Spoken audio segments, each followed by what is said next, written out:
시청자 여러분 안녕하십니까? 2월 25일 수요일 뉴스타트 1부 시작합니다.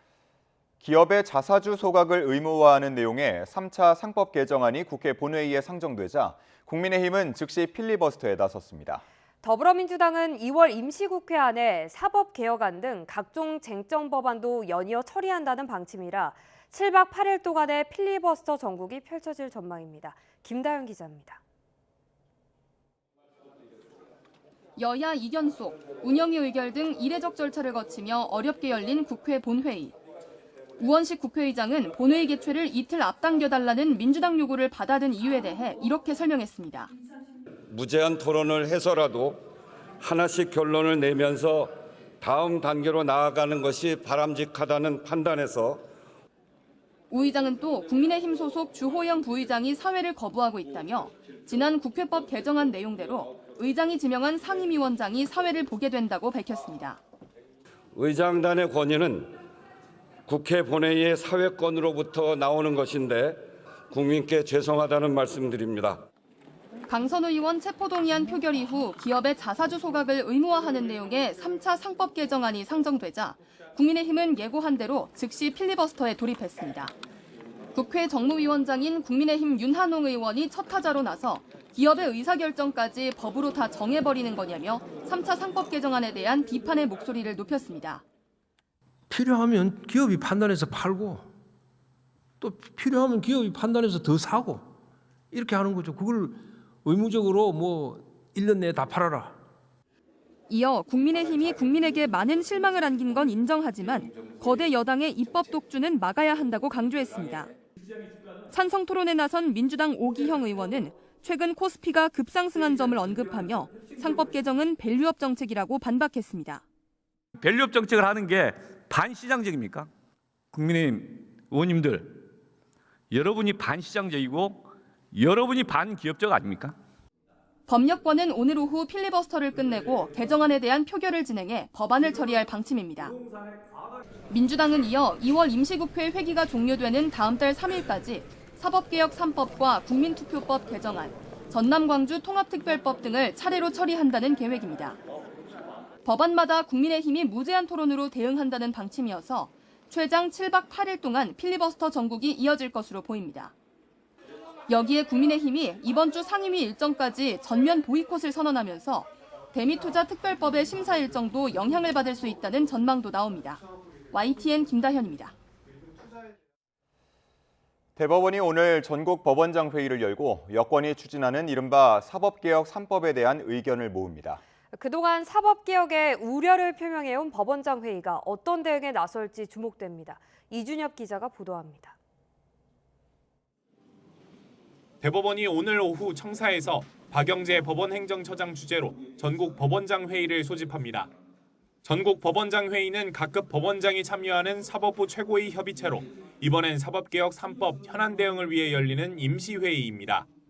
이미 전국 법원장 회의는 지난해 2차례 우려를 표명하며 수위를 점차 높여왔습니다. 9월 열린 임시회의에서는 사법제도 개편의 폭넓은 논의와 숙의, 공론화가 필요하다는 의견을 밝혔고 12월 정기회의에서는 법 왜곡죄에 심각한 우려를 표명하며 위헌성이 크다고 지적했습니다. 조희대 대법원장 역시 반복해서 숙의와 공론화 필요성을 강조하고 있습니다. 이번 법안들은 80년 가까운 사법제도의 틀을 근본적으로 바꾸는 거라며 헌법 개정 사항에 해당할 수도 있다고 비판하는 등 부쩍 공개 발언을 늘리는 분위기입니다. 결과가 국민들에게 엄청난 피해가 가는 문제이기 때문에 계속해서 우리 대법원 국회와 함께 협의하고 설득해 나가겠습니다. 사법부로선 명확한 반대 의견에도 불구하고 뾰족한 대응 방안은 없다는 평가도 나오는데 법안 통과가 임박했다는 관측이 나오는 상황에서 법원장들이 모여 어떤 결론을 내놓을지 주목됩니다. YTN 이준엽입니다.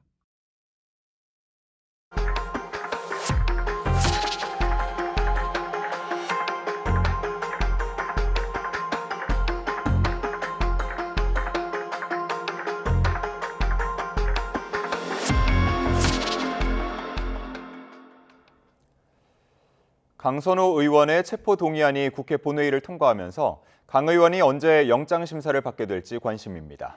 이런 가운데 경찰은 조만간 출석하는 김병기 의원의 차남 특혜 채용 의혹과 관련해 가상자산거래소 빗썸을 압수수색했습니다. 김희영 기자가 보도합니다. 국회에서 체포동의안이 통과하면서 강선호 의원은 조만간 구속영장 심사를 받게 됐습니다. 강 의원의 체포동의 통지서는 국회에서 법무부, 검찰을 거쳐 법원으로 전달됩니다. 이후 법원이 영장실질심사 기일을 지정하는데 이전 사례를 보면 하루 안에 날짜가 확정될 것으로 예상됩니다. 앞서 국민의힘 권성동 의원과 추경호 의원은 체포동의안 가결 5일 뒤 영장심사를 받았는데 이에 비춰보면 미체포 피의자인 강 의원 역시 이르면 이번 주 후반에서 3월 초에 구속 전 피의자 신문이 열릴 전망입니다. 필요적 공범인 김경 전 서울시 의원의 구속심사 일정도 곧 정해질 것으로 예상돼 두 사람 모두 본격 신문 준비에 들어갈 것으로 보입니다. 이런 가운데 두 사람이 구속 갈림길에 서게 된 원인인 1억 공천원금 의혹을 눈감아줬다는 논란이 불거진 김병기 의원은 오는 26일과 27일 경찰에 처음으로 출석합니다. 공천원금 등 13가지 의혹 관련 피의자 신분으로 경찰 조사를 받게 되는데 김 의원 소환을 앞두고 경찰은 차남 취업 청탁 의혹과 관련해 강제 수사에 나섰습니다. 앞서 김 의원이 재작년 말 빗썸과 두나무 측에 차남의 채용을 청탁했고 결국 빗썸에서 일하게 됐다는 의혹이 일었는데 대관 업무를 맡은 임원 등을 참고인으로 불렀던 경찰은 빗썸 본사 사무실과 금융타워를 압수수색했습니다. 경찰은 인사 자료 등을 확보해 채용 과정에 문제가 없었는지 들여다볼 것으로 보입니다. 현직 국회의원들이 잇따라 포토라인에 서는 상황, 이들을 둘러싼 의혹의 실체가 규명될지 관심이 높아지고 있습니다. YTN 김희영입니다. 무소속 강선호 의원에 대한 김경 전 서울시 의원의 쪼개기 후원 의혹과 관련해 경찰이 김 전 시의원의 지인들을 불러 조사했습니다. 서울경찰청 형사기동대는 최근 김 전 시의원의 지인 A씨 부부 등을 참고인 신분으로 불러 조사했습니다. 경찰은 A씨 등을 상대로 김 전 시의원으로부터 현금을 전달받아 강 의원에게 후원한 게 맞는지 등을 확인한 것으로 알려졌습니다. 통일교로부터 현안 청탁과 함께 금품을 수수한 혐의로 재판에 넘겨진 건진법사 전성배 씨가 1심에서 구형보다 높은 징역 6년을 선고받았습니다. 서울중앙지방법원 형사 33부는 어제 특가법상 알선수재 혐의 등을 받는 전 씨에게 징역 6년을 선고하고 1억 8,078만여 원 추징을 명령했습니다.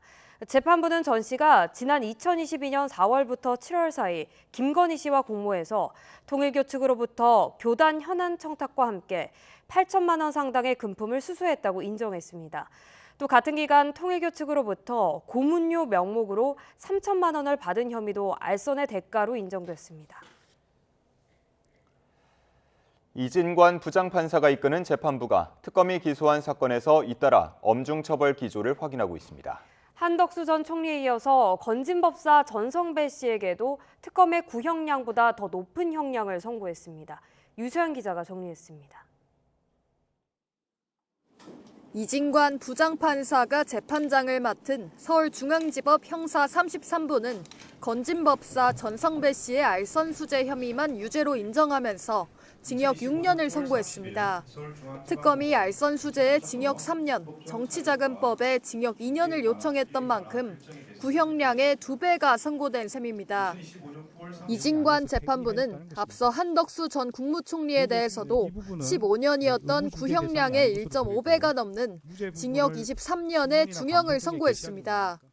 피고인은 12.3 내단이 성공할지도 모른다는 생각에 이러한 의무와 책임을 끝내 외면하고 오히려 그 일원으로서 가담하기로 선택하였습니다.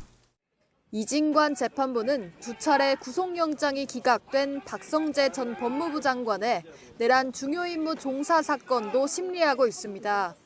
위로부터의 내란이 더 위험하다고 강조했던 만큼 유무죄 판단은 물론 형량까지 주목됩니다. 한덕수 전 총리의 경우 헌법재판관 미임명, 졸속 지명 의혹으로 또 이진관 재판부의 심리를 받습니다. 정진석 전 대통령 비서실장 등과 함께 피고인석에 서고 있습니다. 이진관 재판부는 윤석열 전 대통령의 사건도 맡고 있는데 정치 브로커 명태균 씨로부터 여론조사를 무상 제공받은 의혹에 대해서도 판단을 내릴 예정입니다. 이진관 재판부의 단호한 양형 의지가 남은 피고인들에게도 고스란히 이어질지 관심이 일쏠립니다. YTN 유서연입니다. 2차 종합특검이 준비 기간을 마치고 오늘부터 본격적인 수사에 착수합니다. 권창영 특검이 이끄는 2차 종합특검은 오늘 오전 10시 경기도 과천에 있는 사무실에서 현판식을 열고 본격적인 활동에 들어갑니다. 2차 특검은 최대 150일 동안 12.3 비상계엄과 북한 도발 유도 의혹, 서울 양평 고속도로 노선 변경을 포함한 김건희 씨 관련 의혹 등을 수사합니다. 트럼프 행정부가 상호관세 대체를 위해서 무역법 301조에 대한 조사를 시작했습니다. 우리나라도 조사 대상에 포함될 거라는 정부 당국자의 전망도 나왔습니다. 강경화 주미대사는 대미 협의가 우호적인 분위기에서 이루어지도록 지원하겠다고 밝혔는데요. 워싱턴 연결합니다. 신윤정 특파원. 네, 워싱턴입니다. 네, 트럼프 행정부의 무역법 301조 조사가 이 주요 교역국 상대국에 대해서 광범위하게 이루어질 거란 전망이 나왔는데요. 우리나라도 포함될 가능성이 크다고요. 네, 사안에 정통한 정부 고위 당국자는 무역법 301조 조사가 한국을 대상으로 이루어질 수 있는 여지가 충분히 있다고 생각한다고 말했습니다. 이 당국자는 오늘 워싱턴 DC에서 기자들과 만나 미국이 우리나라에서 진행되는 여러 디지털 입법과 규제에 상당한 관심과 우려를 갖고 있다며 이같이 말했습니다. 무역법 301조 소관부처인 미 무역대표부 USTR이 디지털 상품, 서비스에 대한 한국의 차별 가능성에 꾸준히 문제를 지적해온 만큼 차별 여부가 기준이라면 충분히 포함될 수 있다는 설명입니다. 그러면서 조사가 시작된다면 정부 입장을 설명할 거라며 아직 조사 여부가 결정된 것도 아니고 조사한다고 해서 반드시 관세가 부과되는 것도 아닌 만큼 상황을 지켜봐야 한다고 말했습니다. 트럼프 행정부는 그동안 국회 온라인 플랫폼법과 허위 조작 정보 근절법 등을 통해서 한국이 미국 디지털 기업을 불공정하게 대우한다고 주장해 왔는데요. 이런 문제 제기 등을 명분 삼아서 외국의 차별적 무역 관행에 대응해 관세를 부과할 수 있는 무역법 301조를 통해 한국에 새로운 관세를 부과하려 할 가능성이 있는 것으로 해석됩니다. 제이미 싱그리어 미 무역대표부 대표의 관련 발언 잠시 들어보겠습니다. We have Section 301 investigations, which are incredibly legally durable, where we can investigate and address unfair trading practices that have led to our huge trade deficit. And so you can look forward in the coming days and weeks to seeing all of that come out. 앞서 미국 쿠팡 투자자들은 지난달 쿠팡의 개인정보 유출 사건에 대한 한국 정부의 부당하고 차별적인 행동을 주장하면서 트럼프 행정부의 무역법 301조 조사를 청원하기도 했는데요. USTR이 쿠팡의 청원에 대해서 검토를 하고 있는 것으로 알려졌는데 45일시 아닌 3월 초까지 조사 개시 여부를 결론 내릴 것으로 보입니다. 전날 쿠팡을 상대로 의견 청취를 진행한 미 연방하원 법사위는 지난주 한국 정부에도 이번 사태에 대한 설명을 요구했고 이에 따라 쿠팡에 대한 조사 경위와 현재 상황에 대한 정부 입장이 법사위에 전달된 것으로 알려졌습니다. 강경화 주미대사도 우호적인 대미 협의를 위해서 지원하겠다는 뜻을 밝혔죠. 네, 강경화 대사는 트럼프 행정부의 후속 조치 동향을 면밀히 파악하면서 한국 정부의 대미 협의가 우호적인 분위기 속에서 조성될 수 있도록 지원하겠다고 밝혔습니다. 강 대사는 현지 시간 24일 워싱턴 DC에서 열린 간담회에서 미 연방대법원 판결에 대해 우리 정부는 국익에 가장 부합하는 방법으로 대응할 예정이라면서 이같이 말했습니다.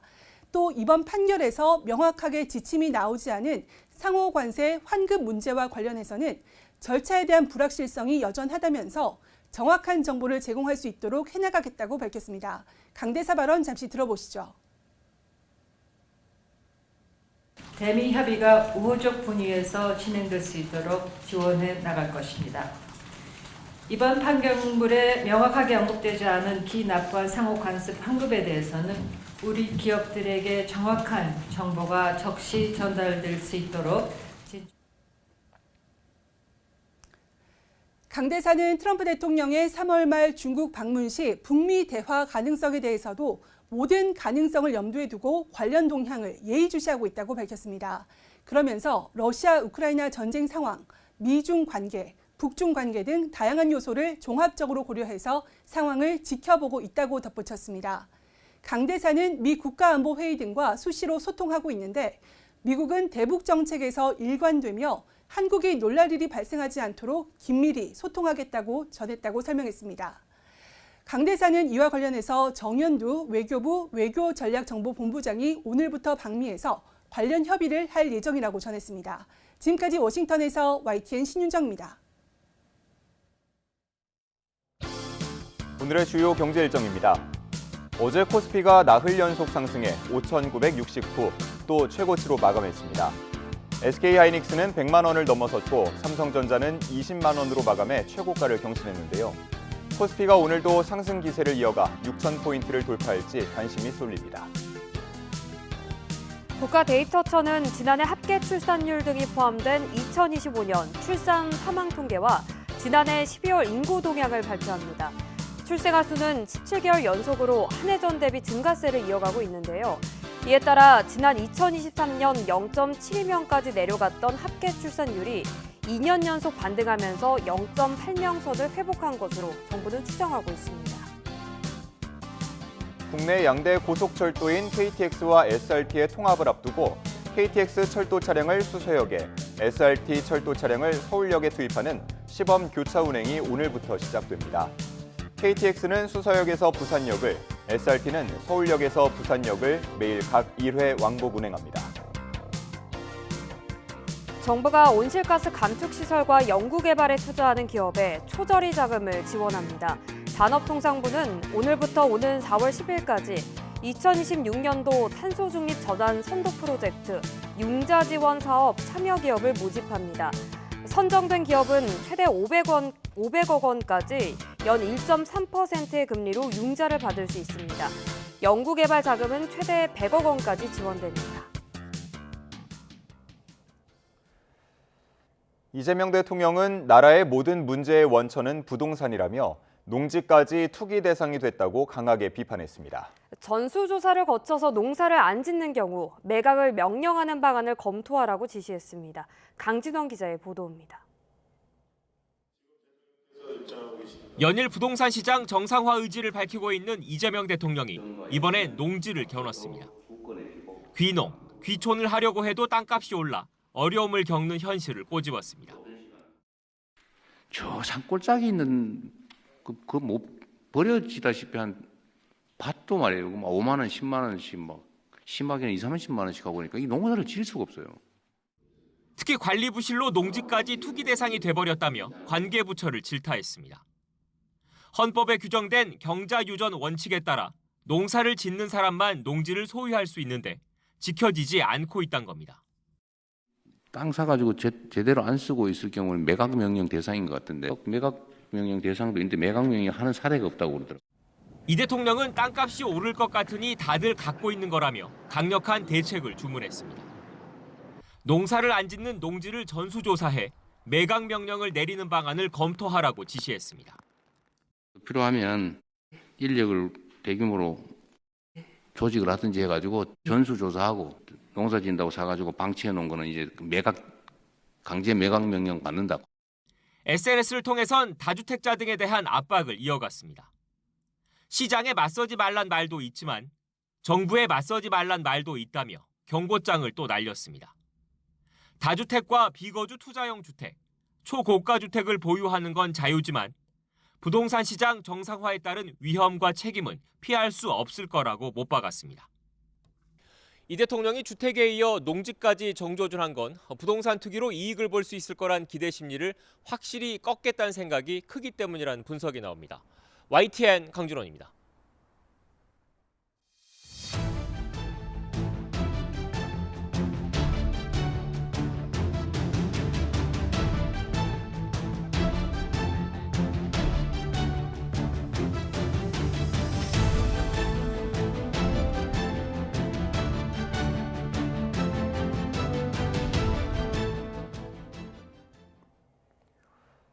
경남 밀양에서 난 산불의 주불이 하루 만에 진화됐습니다. 인근에 마을과 요양병원이 있어서 하마터면 큰 피해가 날 뻔했습니다. 이명준 기자가 보도합니다.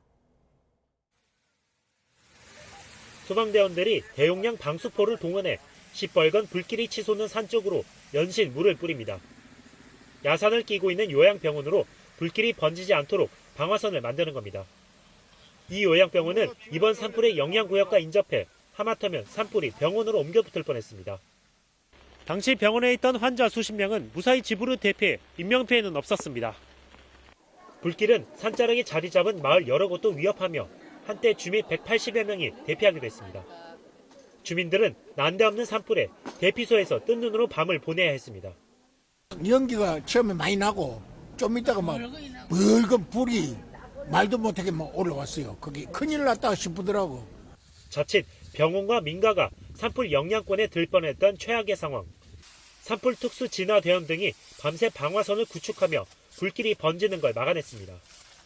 오후 늦게 불이 나며 헬기 투입 시간을 충분히 확보하지 못했던 당국은 이튿날 날이 밝자마자 헬기를 집중 투입해 불길을 잡았습니다. 여기에 올해 처음 밀양에 내린 비는 말 그대로 단비였습니다. 일몰 즈음에 산불 발생으로 초기 공중진화 시간이 제한됐다는 어려움이 있었습니다. 다행히 오늘 이 밀양 지역과 또 전국적으로 비 예보가 있어서 현장에서 비가 내리고 있어서 잔불 정리와 뒷불 감시를 이어가고 있는 당국은 산불 원인 조사에도 착수했습니다.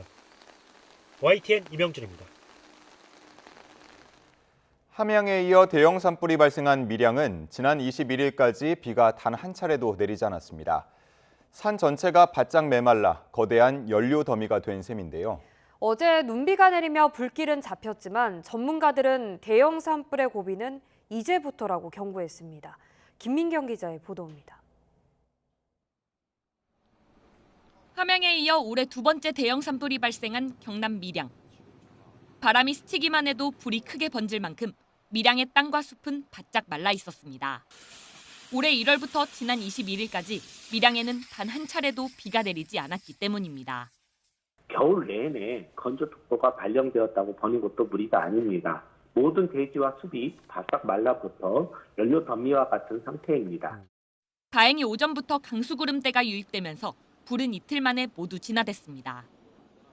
영남 일부 지역에는 한때 대설주의보가 내려질 만큼의 굵은 눈발도 쏟아졌습니다. 하지만 전문가들은 3월을 앞두고 대형 산불의 진짜 고비는 이제부터라고 경고합니다. 이제부터 대형 산불의 고비가 시작된다고 볼 수 있습니다.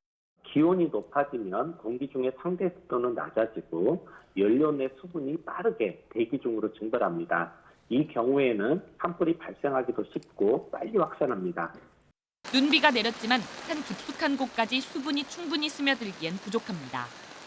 또 주 후반부터는 다시 기온이 15도 안팎까지 크게 오르며 계절이 한 달 이상 앞서갈 전망입니다. 잠시 숨을 돌렸을 뿐 산불과의 싸움은 이제 시작입니다. YTN 김민경입니다. 경기 시흥 수도권 제1순환고속도로에서 승용차와 택시 등 차량 석 대가 잇따라 추돌해 3명이 다쳤습니다. 20대 승용차 운전자가 면허 취소 수준의 만취 상태로 적발됐고 경찰이 정확한 경위를 조사하고 있습니다. 밤사이 사건 사고 소식 신기혜 기자가 보도합니다. 경찰차가 도로 일부를 통제하고 있고 사고 차량은 앞뒤로 심하게 부서져 있습니다. 경기 시흥 수도권 제1외곽순환고속도로에서 차량 3대가 잇따라 부딪힌 건 오늘 새벽 0시쯤. 1차로에 멈춰있던 승용차와 택시를 뒤따라오던 승합차가 들이받으면서 3명이 중경상을 입고 병원으로 옮겨졌습니다. 조사 결과 사고 당시 20대 승용차 운전자 A씨의 혈중 알코올 농도는 면허 취소 수준이었던 것으로 드러났습니다. 경찰은 A씨를 음주운전 혐의로 입건하고 치료를 마치는 대로 구체적인 경위를 조사할 예정입니다. 어제 저녁 7시 반쯤에는 전남 무안군 삼양읍의 한 사거리에서 1톤 화물차와 오토바이가 충돌해 50대 오토바이 운전자가 숨졌습니다. 경찰은 화물차 운전자를 교통사고 처리 특례법상 치사 혐의로 입건하고 신호 위반 여부를 포함해 사건 경위를 조사하고 있습니다. 오늘 새벽 1시 50분쯤 서해안고속도로 금천고가교에서 승용차와 택시 등 차량 3대가 잇따라 부딪혔습니다. 이후 뒤따르던 1톤 화물차가 급히 정차했는데 뒤에서 오던 다른 차들이 미처 피하지 못하면서 화물차 등 차량 4대가 또 잇따라 추돌했습니다. 이 사고로 택시 승객 1명이 경상을 입고 병원으로 옮겨졌고 목포 방향 2개 차로 전체가 30분 정도 통제됐습니다. YTN 신기입니다. 한 줄 뉴스입니다. 대낮에 서울 길거리에서 흉기를 들고 욕설 섞인 고함을 지르며 돌아다닌 70대 남성에 대해 경찰이 구속영장을 신청했습니다. 서울 영등포경찰서는 어제 국회 어린이집 교사 A씨를 아동복지법 위반 혐의로 수사하고 있다고 밝혔습니다. 국회 사무처는 A씨를 직무에서 배제했다고 밝혔습니다. 서울 남부지방검찰청 금융증권범죄합동수사부는 전직 직원이 주가 조작을 벌인 혐의와 관련해 어제 오전 대신증권 본사 등에 대한 압수수색을 벌였다고 밝혔습니다. 인천경찰청 사이버범죄수사대는 지난해부터 내사해온 중국 이커머스 업체 알리익스프레스 코리아의 판매자 계정 해킹으로 인한 정상금 86억 원 미지급 사건을 최근 정식 수사로 전환했다고 밝혔습니다. 충남 공주경찰서는 정교사 채용을 빌미로 금품을 받아 챙긴 혐의를 받는 전직 교장 A씨와 시험 문제를 유출한 혐의를 받는 교사 B씨를 불구속 상태로 검찰에 넘겼습니다. 지금까지 한 줄 뉴스였습니다. 순직 소방관 모독 논란이 일었던 디즈니 플러스 예능 프로그램 운명전쟁 49가 이번에는 경찰관 순직을 비하했다는 논란에 휩싸였습니다. 순직 경찰관의 사인을 두고 부적절한 표현을 사용했는데 경찰청은 유족 측과 협의해 법적 대응을 검토하고 있는 것으로 확인됐습니다. 배민혁 기자의 단독 보도입니다. 읽을 수 있는가? 디즈니 플러스의 예능 프로그램 운명전쟁 49가 또다시 논란에 휩싸였습니다. 이화 방송에서는 순직 경찰관인 고 이재현 경장의 사인을 추론했는데 한 역술이는 흔히 칼 맞는 걸 칼빵이라고 하지 않느냐며 칼을 맞는 게 보인다고 말했습니다. 그러자 방송인 전현무 씨가 제복 입은 분이 칼빵이라며 반응했고 가수 신동 씨 역시 단어가 너무 좋았다며 맞장 붙였습니다. 이들이 언급한 건 지난 2004년 8월 발생한 경찰관 피습 사건입니다. 당시 서울 서부경찰서 소속이었던 고 이재영 경장은 고 심지호 경위와 함께 강력사건 피의자 검거를 위해 서울 마포구에 있는 카페로 출동했습니다. 이들이 신분증을 제시하던 순간 피의자가 흉기를 휘둘렀고 두 사람 모두 끝내 숨졌습니다. 공개적인 장소에서 거기에 뭐 칼을 들고 나왔으리라고 생각은 보통 잘 안 하는 게 일반적이고. 경찰은 지난 2024년 고 이재현 경장과 심재호 경위를 경찰 영웅으로 선정했습니다. 이후 서울 서부경찰서에는 이들을 기리기 위한 흉상이 설치됐습니다. 방송 이후 경찰관의 순직을 조롱거리로 만들었다는 거센 비판이 이어졌습니다. 순직 공무원들의 헌신을 사실 우리 사회가 영원히 기억하고 예우해야 할 보인의 명예를 난도질하고 현장에서 사투를 벌이는 우리 14만 경찰관들의 가슴에 대못을 박았다. 논란이 이어지자 경찰은 조직 차원의 공식 대응에 나섰습니다.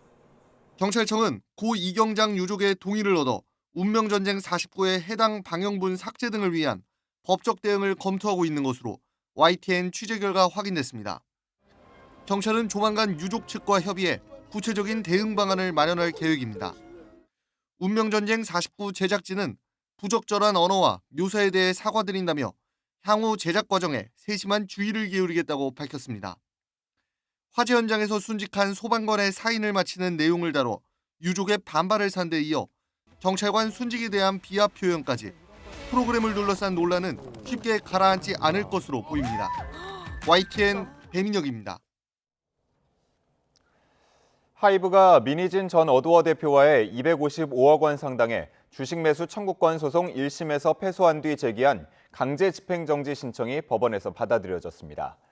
서울중앙지방법원은 하이브가 민 전 대표 등을 상대로 낸 강제 집행정지 신청을 그제 인용했습니다. 앞서 지난 12일 1심 재판부는 2024년 11월 민 전 대표의 풋옵션 행사 당시에도 주주 간 계약이 유효했다고 판단, 하이브가 민 전 대표에게 255억 원을 지급하라고 판결했습니다. 하이브와 주식 관련 1심 소송에서 이긴 민희진 전 어도원 대표가 오늘 기자회견을 엽니다. 현 소속사인 OK 레코즈는 민희진 대표가 오늘 오후 1심 소송 결과와 향후 계획과 관련해 직접 말하겠다고 밝혔습니다. 민희진 전 대표가 공식 기자회견에 나서는 건 지난 2024년 5월 이후 처음입니다.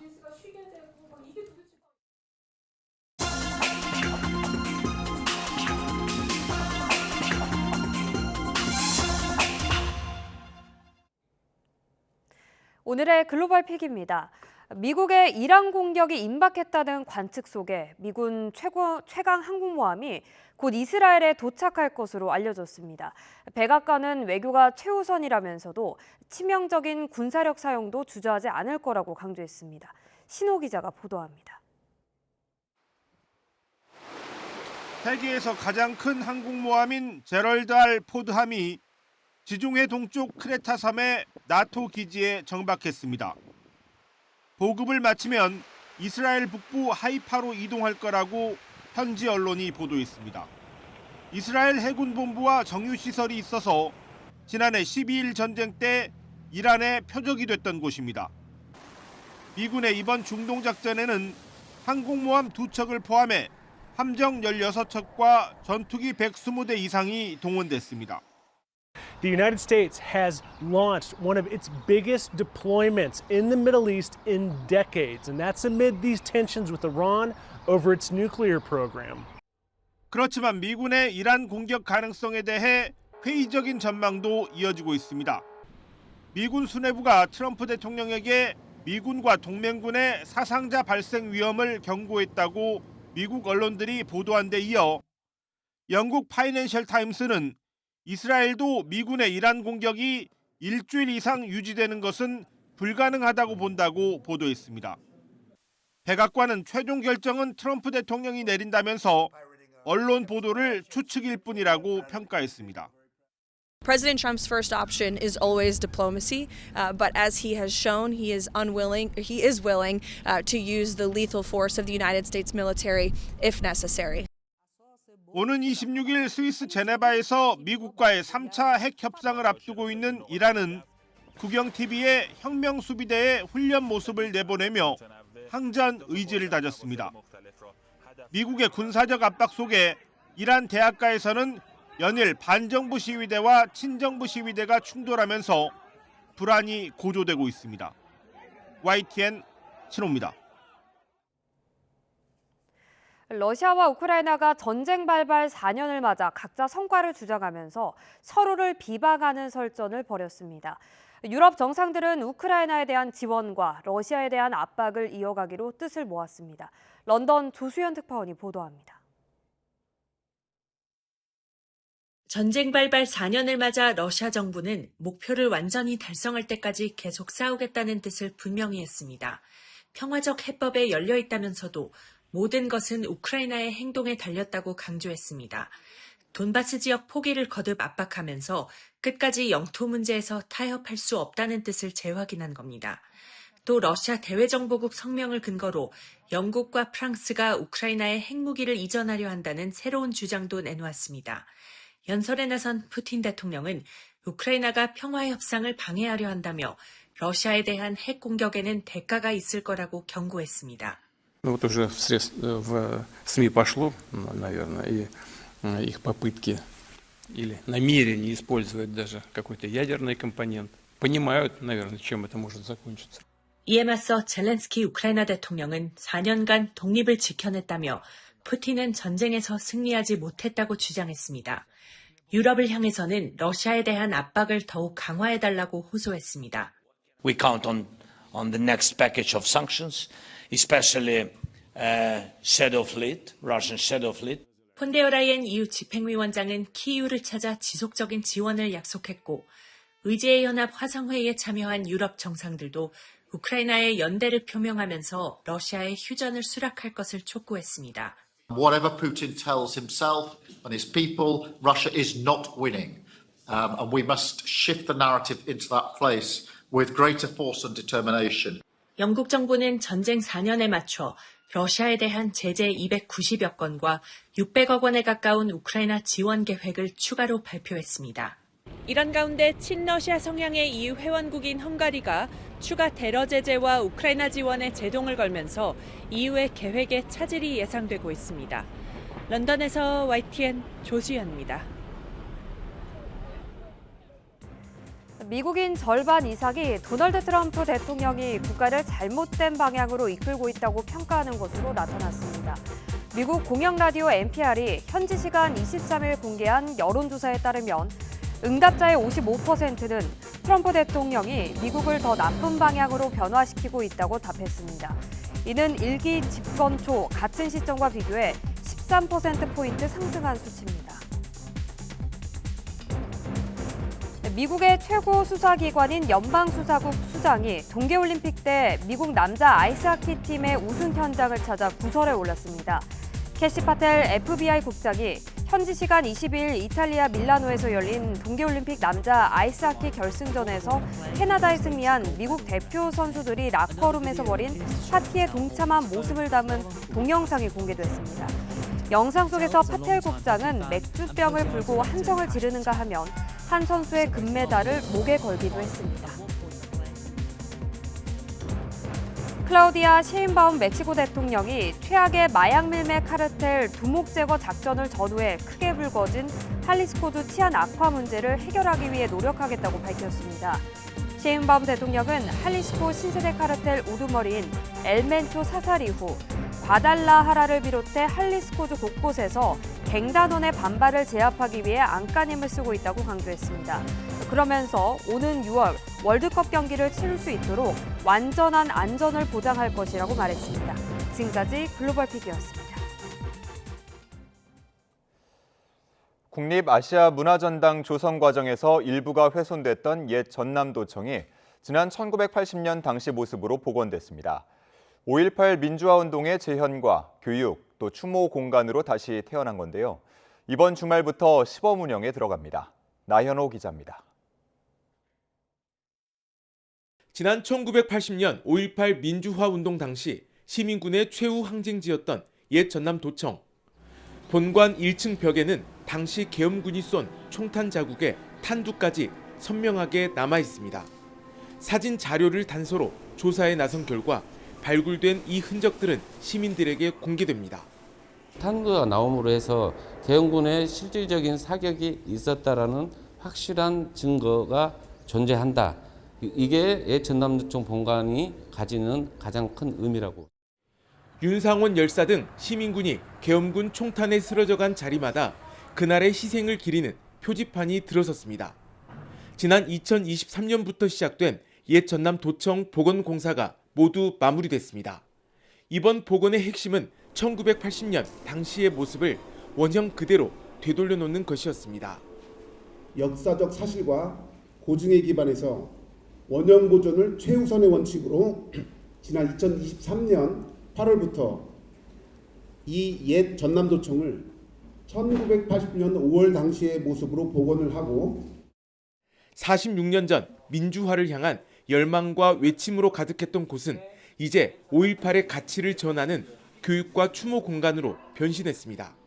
본관과 별관, 경찰국 등 6개 전시관에서는 관람객이 당시 기록을 바탕으로 우리나라 민주주의 역사와 의미를 직접 체험할 수 있습니다. 특히 집회 참가자들의 생생한 구술 증언을 확보해 당시 상황을 입체적으로 담아낸 것이 특징입니다. 복원 작업이 완료된 옛 전남도청은 이번 주말부터 시범 운영을 거쳐 오는 5월에 정식 개관할 예정입니다. YTN 나인호입니다.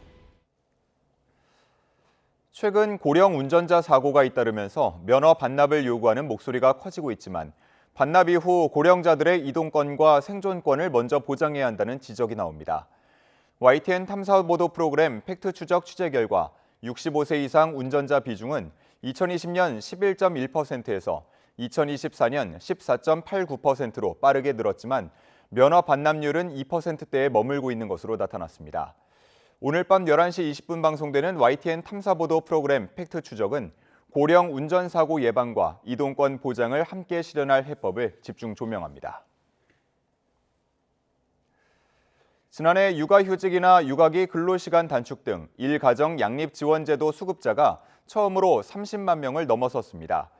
고용노동부는 지난해 일가정 양립지원제도 수급자 수가 34만 2,388명으로 전년 대비 33.3% 증가했다고 밝혔습니다.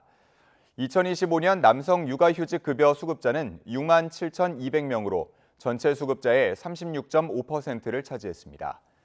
전년보다는 60.7%나 늘어 여성의 육아휴직 급여 수급 증가율 29.1%를 크게 앞질렀습니다. 노동부는 육아휴직 급여 인상과 배우자 출산휴가 기간 확대 등 제도 개선에 힘입은 것으로 분석했습니다.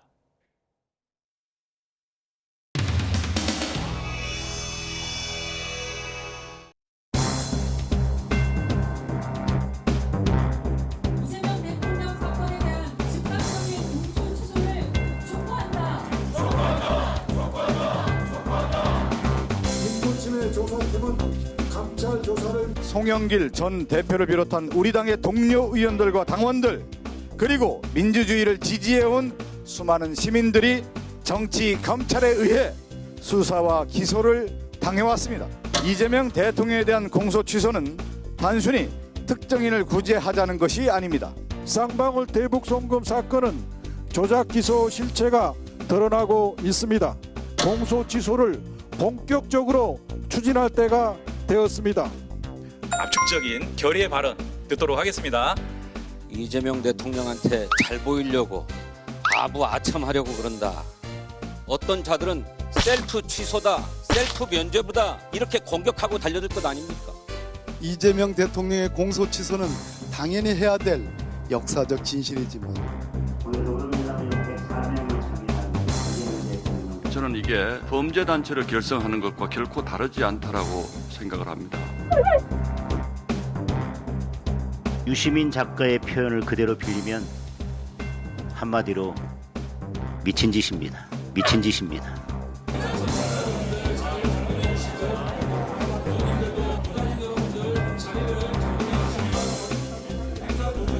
정청래를 제명하라! 정청래를 제명하라! 행사가 곧 시작될 예정입니다. 참석하신 분들은 정청래를 제명하라! 행사 장소 앞에서 행사 진행하는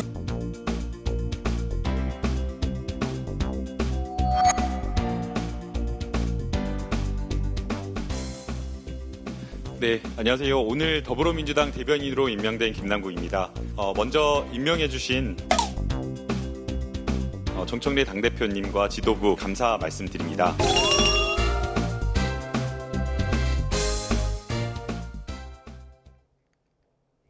오늘 출근길은 교통안전에 유의하셔야겠습니다. 현재 경기 남부와 충청, 호남을 중심으로 가시거리 200m 미만의 짙은 안개가 끼어 있고요. 그 밖의 지역도 시야가 답답합니다. 어제 내린 눈비가 내린 지역은 빙판길과 도로 살얼음의 위험도 커서 평소보다 감속 운행하시기 바랍니다.